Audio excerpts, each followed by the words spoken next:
Good afternoon from Worcester Business School. In this session, we'll be talking about a big passion of mine, marketing. And our topic for today is what marketers do.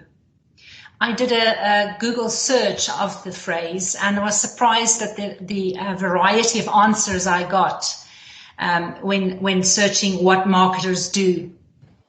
So with final year students fast approaching the point at which they will begin their work careers, I think this is a good time to be exploring what marketers do. So here with me to discuss this topic are two members of the Chartered Institute of Marketing Midlands Board, who are also marketing experts. So a big welcome to Chris Lewis and Clare Bayley. We'll start by giving each of you a chance to introduce yourselves and share some of the highlights of your career, and then we'll cover some questions and answers.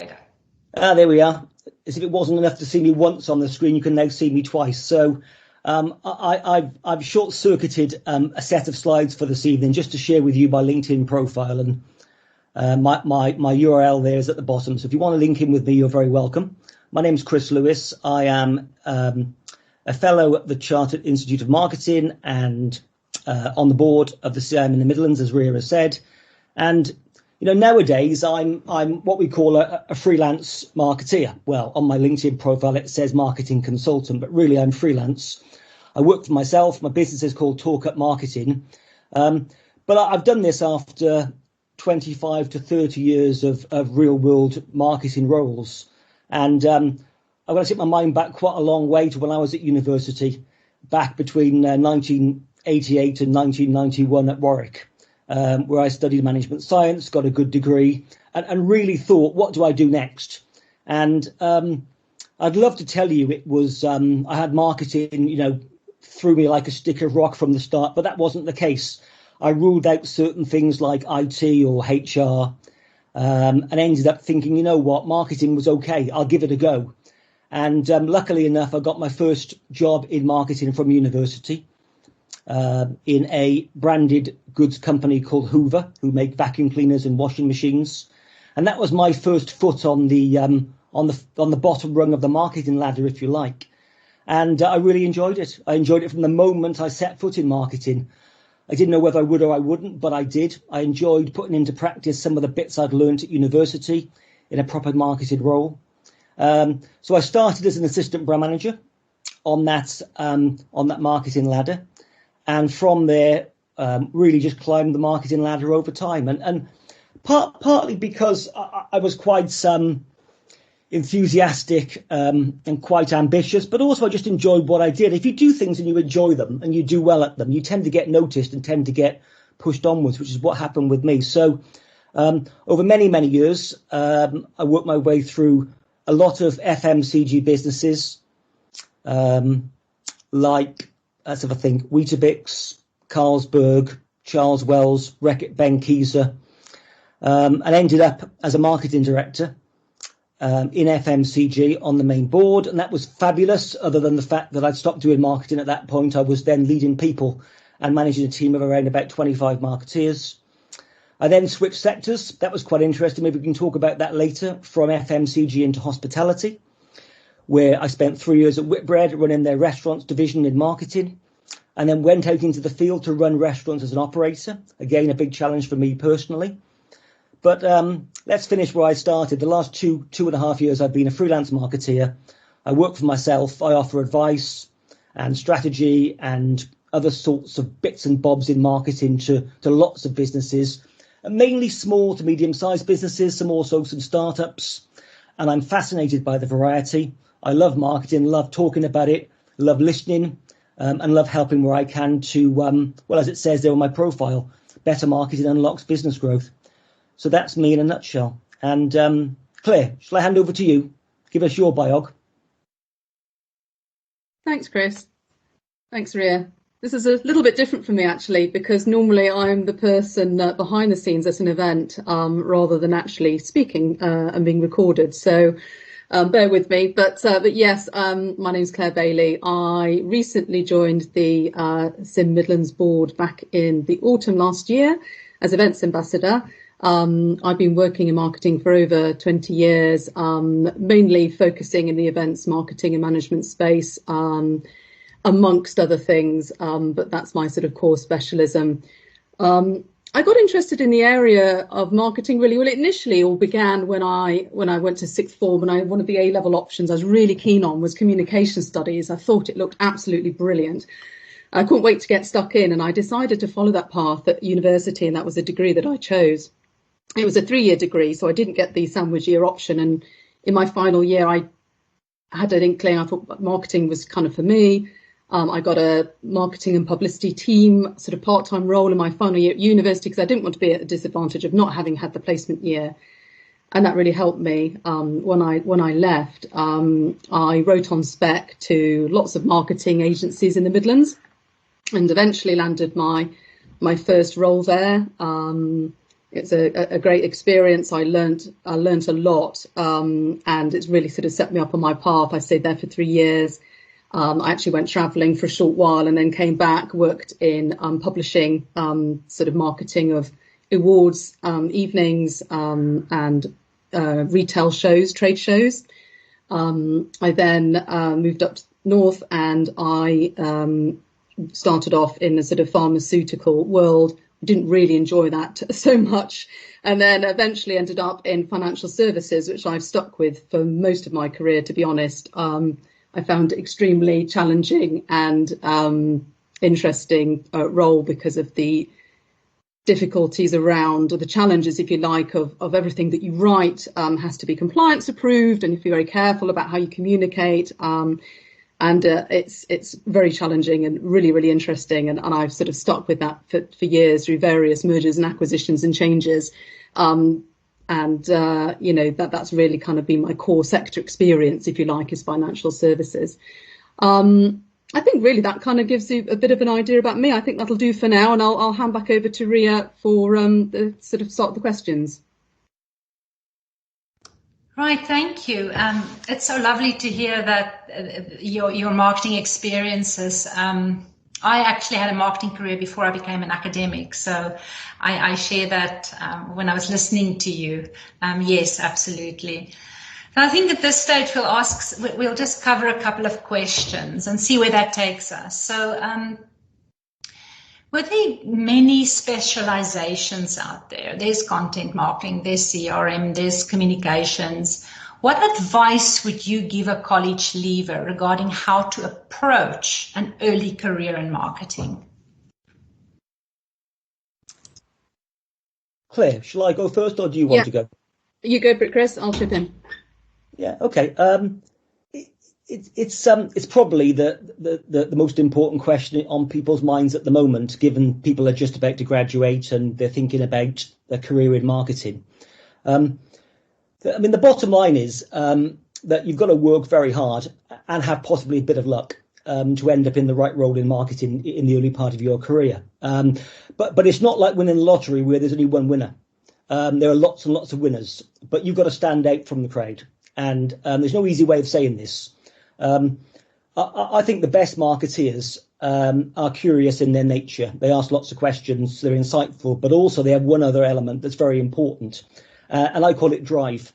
And if you have both of those things, you're curious, excuse me, and you're driven, you've got a good chance of getting this first job. Because the fact is, you're going to have to really work hard, network like heck, ask lots of people, find out as much as you possibly can about companies, whether they got roles, make telephone calls, send emails, do something different about yourself to get yourself noticed. And it may be, that, you're very lucky. You end up talking to a few people and get the right role, but it may be you've just got to keep going and going and going and showing resilience until you get the right role. The truth is, lots of marketing people, in their late teens want to work for a big brand or a business in tech or a big corporate in FMCG with the right training program. There are lots of those roles, but there are lots and lots and lots of candidates looking for them. So to stand out, you really have got to do something different, something impactful. And my challenge, without patronising anybody on this call, is I'd ask, how have you spent today? How much time have you spent in bed? How much time have you spent, on your phone? How much time have you spent actually thinking about the companies you want to apply for, looking on the website, making notes, finding contacts on LinkedIn? So I'm being a bit hard in my answer here because, I also know, by the way, I've got kids similar age to some of you out there today, and they're looking for jobs too. I'm as hard on them as I am on you. If you want something, you have to blooming well work hard to find it. And if you do, you probably will. So keep going, be resilient and keep going. I completely agree with you, Chris. I was going to say the similar thing, because getting that first role, as I mentioned, I wrote on spec to agencies. One of the things I'd say, like Chris said, is that there are sort of those opportunities with the big brands, the internships, the graduate schemes. There's so much competition for those roles, and there aren't enough places for everybody. So one of the things as well is don't be too blinkered about how you want to get on the ladder. And there are lots of small marketing agencies, consultants that actually are looking for grads to come in and learn the ropes. And actually, it's a fantastic experience because you can learn a lot because you're in a small environment with clients, with deadlines coming. It's all hands to the pump. You learn, you absorb a lot of skills because you end up having quite a broad base. Whereas obviously with the other route, you might get quite sort of pigeonholed sort of exposure to sort of different elements of marketing. I think the answer is it's all great. You just got to make the most of whatever you get. And get your hands on it. And like I say, the resilience. I mean, I went for so many interviews, and you just keep getting turned down. Things change quite quickly. Sometimes they're interested in you, then their situations change because they've lost an account, and you're off all over again. But eventually, one of those opportunities will come to fruition, as you say, if you have that resilience, perseverance, and if you really want to do it. It is out there and you can do it. And also, don't be afraid to ask for help. I just think there's so much goodwill out there of people that really want to help graduates to get on in their career and want them to be successful. So don't be afraid to maybe see if you could help on a project or borrow a bit of someone's time, get some advice. I think you'll find people are really, really open to giving you their time. So I probably wouldn't have done that myself at that stage because I would have been a bit nervous and afraid. But now with hindsight, I think, if you have got that about you, that's fantastic. So not take my own advice at the time, but I think you definitely should. I think you'd find it quite a positive experience.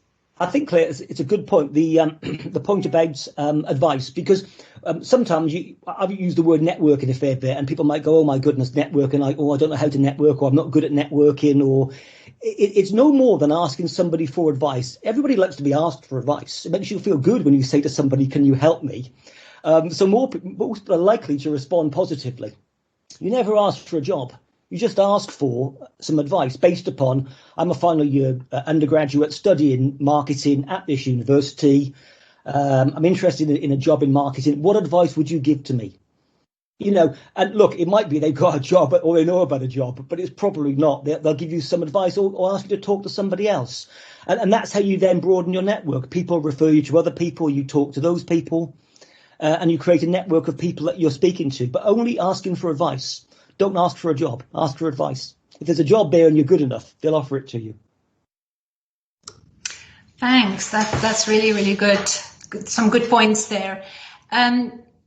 Chris, you alluded to the whole thing about the big brands. So I find in the classroom, we invariably end up focusing on the prominent brands because they've got the examples, they've got the best in category often. What can you say about marketing roles in an SME where probably most of the students may end up versus a corporate? Yeah, well, they are very different, obviously. And I've mainly worked in big corporates. I now advise companies that are SMEs and I put marketeers into those businesses. So I understand where we are culturally. I mean, the big corporate will have a bigger structure, bigger resources. You're likely to work for somebody else and they work for somebody else in marketing. There's a marketing budget. It's a similar amount most years. So there's a lot more structure there. And in many ways, that's good because you get trained and get tutored and get mentored. In an SME, often you can be one of one or one of two.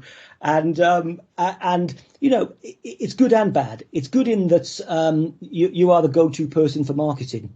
And you can spread your wings and do things you've learned at university and put them into practice. On the other hand, if there's something you want to check out, there's often not many people to speak with. It doesn't mean, though, you can't ask for that support and that training in that business. So as a good example, I coach and mentor in a couple of businesses where they have one marketeer. The managing director hasn't got a marketing background. I have, and I go in a couple of times a month and I mentor that individual. So it could be you could find other people in or around the business that can mentor you. But the fact is, in an SME, you're more likely to be independent and working by yourself and pushing things and trying things. And it's very different from a corporate. How do you feel about it, Claire? I was going to say, actually, as I mentioned, this sort of the first role that I had actually was in an SME, although we were also marketing for a variety of clients, some that would have been SMEs and some sort of public sector.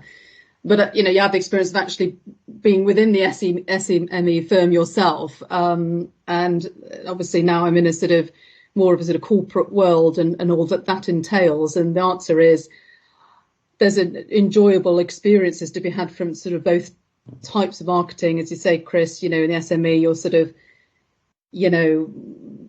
the one person or possibly one or two people that are asked for advice. And I guess you get that sort of real sense of sort of ownership and, you're sort of into the whole thing and, you're included in everything. And that's quite empowering and motivating as well for the corporates. It's a bit mixed, actually. I mean, sometimes I've been in the corporate, but actually sometimes in a, quite a small team, say perhaps in the UK part of a EMEA, for example, Europe wide. And that's actually been quite a small field within a sort of, a sort of a global footprint actually is also great in the sense that for that region, you are, again, a go-to marketeer. You're the first person that, people will go to, but you're sort of exposed to a sort of a wider picture. So I think there's, there's just different experiences to be had.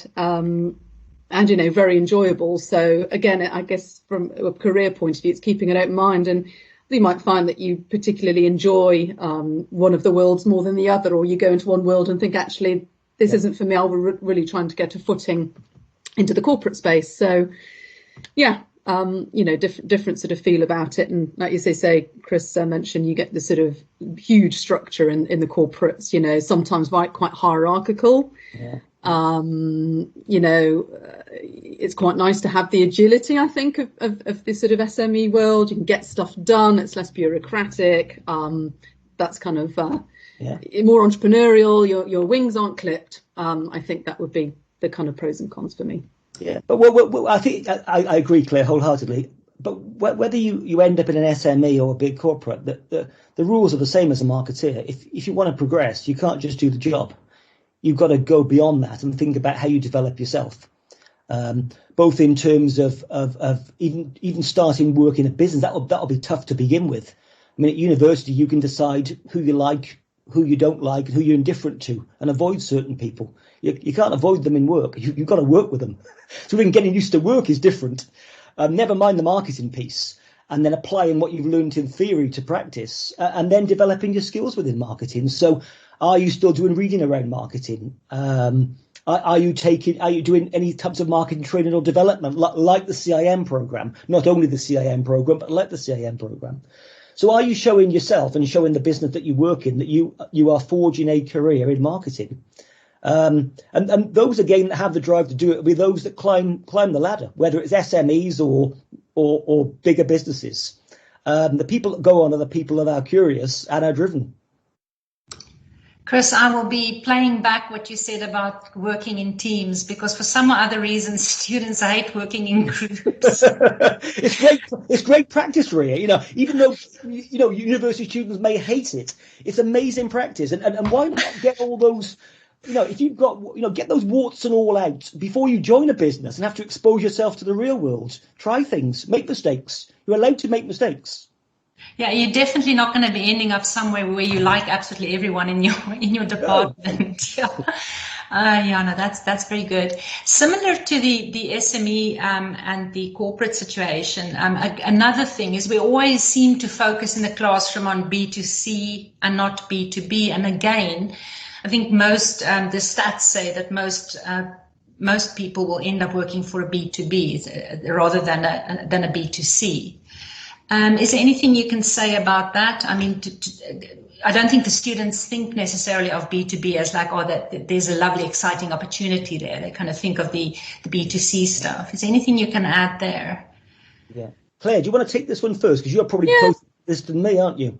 I was just going to say, actually, funnily enough, in financial services, you often will get, we've got both B2C and B2B within our business, you see. So distribution channels are different, but perhaps for the end goal is kind of ultimately the route will be different, but you've got an intermediary stage. So how we market would be different for B2C and B2B. Obviously, they're quite different, and the people in the team would be different, dealing on specialising. So I think that's one of the key things is actually you would get a specialist role in a firm where there is both routes. But obviously the skills are interchangeable. It's just the way that you market and the messaging is obviously very different, and the social strategy would be very different.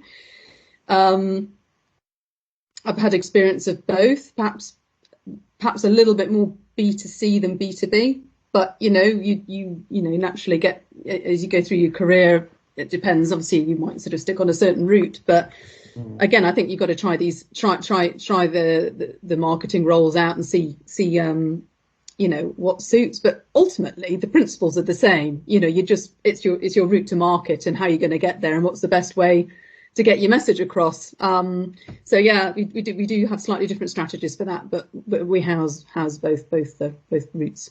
Yeah, and I agree with that completely. Most of my career has been B2C, or be even in FMCG. You have retailers you have to speak to who then sell to consumers. So if you're working on a brand like Weetabix, you are advertising to the end consumer, but of course you're talking to Tesco and Sainsbury's and Asda and Morrison's to get the brand distributed. So there's an element of B2B in it too, but ultimately it is mainly B2C. But over the last couple of years, I've done more work in B2B. And to Claire's point, as a student, in marketing, you've got strategic aspects of marketing and executional aspects. And, you look at aspects of strategy around, let's say, insights or segmentation or targeting or positioning or those elements of strategic marketing, that they exist as much in B2B as they do B2C. Albeit it's not thinking about the end consumer, you're thinking about a range of customers you might be selling to. But when it comes to the executional elements, Claire's right, it's just different targets, different channels. So it might be that Facebook talks B2C, but LinkedIn talks B2B. It might be that you've got an eCRM database, a list of email addresses you're sending comms to, and it's cut by consumer and cut by customer. And I work with a financial services business now, and they do the very same thing. They have thousands of customers who are end consumers who might buy a financial services product. They get one email.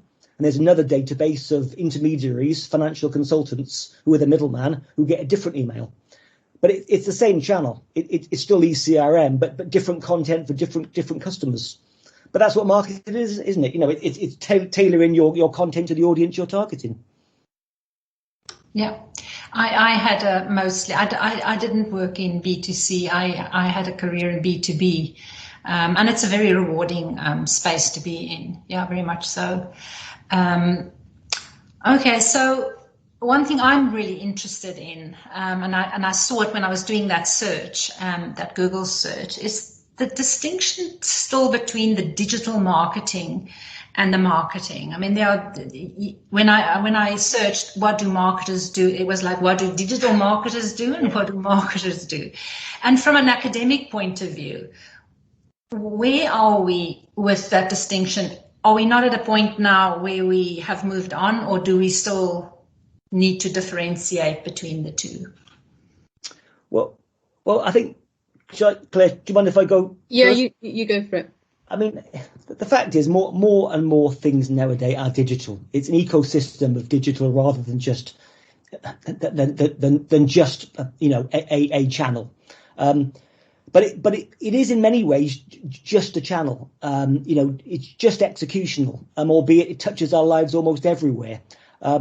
So for me, marketing is the broader term that encompasses everything around strategic marketing, thinking hard, the thinking bit, if you like, around who's our customer, who's our competitor, what are the company, strengths and weaknesses. How do we think about segmenting the market? Which customers are we targeting? With what kind of positioning? How we set objectives? How we set strategy? That's all marketing.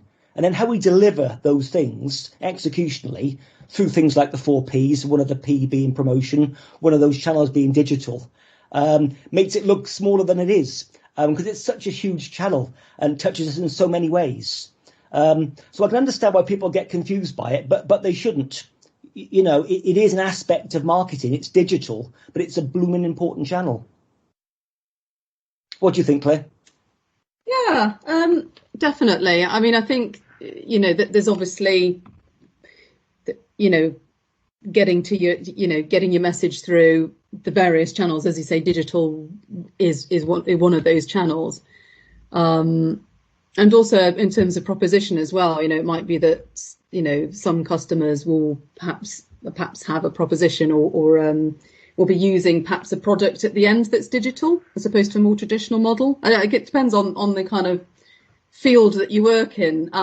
Obviously, digital feels like it's massively growing. And I think actually it's quite, it can be applied quite loosely in the sense that, digital, anything that's almost sort of, not paper, if you like, or in an events world, digital, what does that mean? You've got face-to-face events, you've got webinars, it's the digital world. It sort of all becomes a bit too loose. And so I think, Chris is right, just to be quite a bit more, not to get confused about it and be quite specific about, what it is, and that it's a channel, it's a route to market. So, yeah, I think that's pretty much it from me. But it is, the fact is, it's it's such a big aspect of what we do today. When I first started in marketing too many years ago, I kind of learnt my trade by what we call flight in TV campaigns, and working with media agencies. And I remember early into my career, carving out a small section of my budget for digital, which was basically around websites and internet. Whereas nowadays, the first thing almost people go to is digital, which is why people, I think, put it in the same mold as the word marketing. And the fact is that it's a lot more accessible than building a new TV creative and buying TV media space, which is why it's so accessible. People go to it. So especially with not just SMEs, but especially SMEs, they'll go straight to a website and social media and ECRM and other aspects. And it is accessible, but because it's accessible, it doesn't mean it's easy. To do it well, you've got to spend some real serious time and resource in either money or people to do it absolutely properly. Because the same rules apply. You've got competitors using the same space to target your customers. So how do you stand out? What do you stand for? What do you say that's different and engages them over and above a competitor? Because ultimately, marketing is about making sure, your target audience buy your product, your brand, your service, rather than somebody else's. That's exactly what marketing is. Yeah, you've got to cut through the noise, haven't you? I think that's the thing with the digital space. It's the competitor issue, isn't it? Because everybody's, the market's kind of saturated. The positives are, though, of course, it's quick, isn't it? Because like you say, once the behind the scenes stuff is done, I mean, like email marketing, for example, great, trackable. How many people have opened the email? What are the bounce backs? Who's clicked through for whatever the action was that you wanted? That's sort of with the website, the analytics, and I think the analytics side for the digital is great, isn't it? Because you can really measure everything so easily. And it's a quick way to get an instant result once it's out there, once it's live. So, that's a really interesting point. I think the difference is when I first started in marketing, or even over the last 20 years, you might end up in a marketing role that might have a digital aspect. I think for today's graduates, you may well start in the digital aspect of marketing and stay there for your whole career. Because, it's a colossal trend, and it's going to continue to be bigger and bigger and employ more people. So if you've got some skills and also a passion for digital and enjoy marketing, you're probably well placed. That the challenge, therefore, is to get your first foot on the first rung and do something interesting in that space to make yourself stand out. So, simple thing here. I'm sure everybody on this webinar has got a LinkedIn profile, and it looks fabulous. If you haven't, you're missing a trick already, because clearly that's where an employer will go straight to find out about you. Yeah, I'm a bit guilty there. I don't know why, but that's a mental block there. But Chris, I like the way you've actually distinguished there. That was really cool, I have to say, where you're talking about how you see marketing. Yeah, thanks for that. Yeah, pleasure. Are there anything else from your experience that would stand out before I will ask you what is a final takeout for the students? But is there anything before we go there that just comes to mind? Ria, what do you think would be on the people listening into this webinar? What sort of things will be on their mind, do you think? I think that the one thing that first question we looked at, there's so much going on. It's easy when you're into the creative space, because not all students are, where you can go into the communication side and that's quite a straightforward one. But it's then with everything else. Where do you begin? Content marketing, there's CRM, there are just so many aspects. So I don't know. I think that they may probably think, where do I have to begin and say, okay, I'm going to go this route, or am I going to just fall into something more general and then kind of find my way? That's what I would think. Yeah, I would say, because part of making sure you enjoy what you do in work is to choose something you think you'd enjoy. So is there a specific sector you have interest in? I met somebody, again, I interviewed somebody who just loved thinking about property. We watched Homes Under the Hammer and Property and Place in the Sun, and you just sensed talking to him, he had a real passion for that aspect. So when we talked about personal finance, you could see he was very interested in the space. If you're interested in something, you're more likely to enjoy it and stick with it.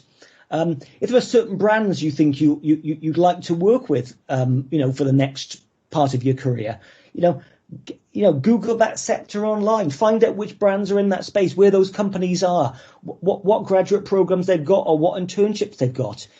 There's no substitute for hard work here. It really is hard work.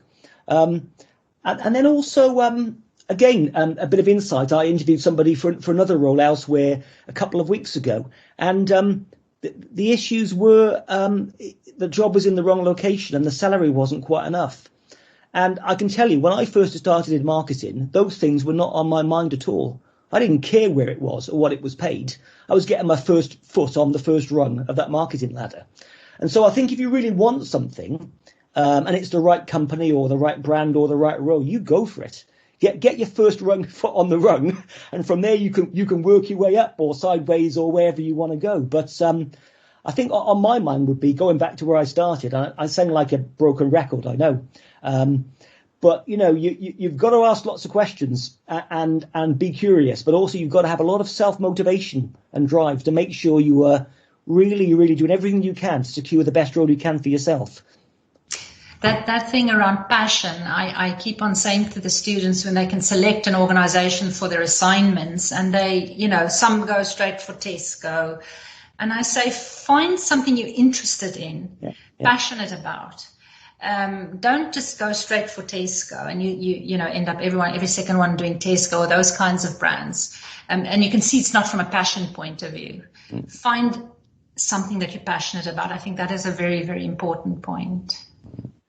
What do you think, Claire? Yeah, I was just going to say, just finding something you think you're going to the enjoyment factor is really key, actually, because if you enjoy something, you've got the passion, and then you end up you're going to be good at it, and deliver it. And I think getting that fulfillment out of it, it just sparks, doesn't it? I think if you can, and I appreciate not everybody knows what they want to do, and I completely. So don't worry if you haven't got that sort of instant thing. I think actually this bit interests me. Obviously, you can do a bit of research and see and talk to people, approach people on LinkedIn to talk to you a bit about perhaps that type of marketing.